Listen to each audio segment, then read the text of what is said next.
The wave of support for same-sex marriage, which has recently begun to snowball across most of the United States, has begun to take a toll on those attempting to defend their traditional morality, aka bigotry.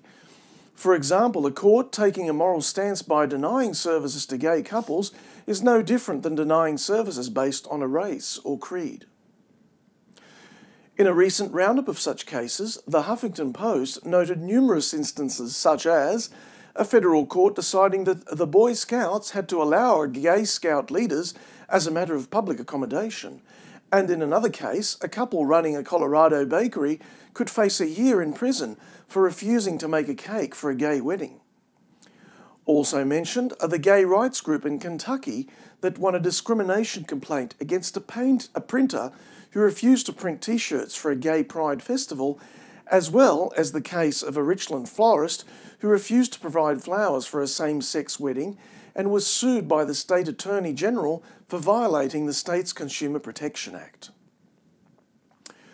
With the fall of DOMA, and with more and more states granting gay marriage rights, conflicts between conscientious intolerance and Christian charity are sure to continue filling the news feeds.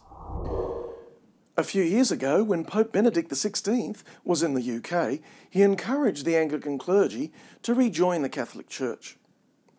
His invitation, however, seemed to fall on deaf ears, as no record shows that the invitation was ever even remotely entertained. Ironically, however, an entire former Catholic parish in St. Paul, Minnesota, has begun talking with the Episcopal Diocese of Missouri concerning the possibility of joining the Anglican Communion as a member of that church body. In February, the lay board of the Polish parish won a decade-long court battle severing all ties with the Catholic Archdiocese. Reverend Marek Bozik, the former Catholic pastor of the previously Catholic parish of St. Stanislaus Kostka, believes the move makes sense, saying, "We would not need to switch to the Anglican services or take on any Anglican tradition. We would be permitted to function as we have functioned over the last 120 years. Missouri Episcopal Bishop George Wayne Smith agreed, stating in a letter to his clergy, "I know that given St. Stanislaus' rich heritage, the ability to retain their cherished Polish identity, along with practices and rites, are surely an important matter." According to Canadian media, the leader of a Mormon faction allowing polygamy, Winston Blackmore, has just lost a court case for failing to report a whopping $1.8 million in his income tax statements. The judge's ruling marks a high point in a 2-decade-long investigation into allegations of child abuse, human trafficking, and tax evasion.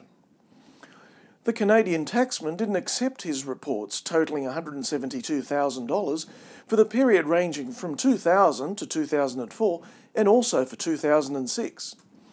He had declared earnings between $20,000 and $40,000 for any one of those years. These amounts didn't include the hundreds of thousands of dollars he received from J.R. Blackmore & Sons Limited. Not only is he being back-taxed, but he must pay a $150,000 penalty. According to the judge, Diane Campbell's ruling, where she stated, "Although there was no direct evidence that would lead me to conclude that the appellant knowingly made these false statements or omissions in his returns, there is abundant evidence that supports my conclusion that he ought to have known he was misrepresenting his income."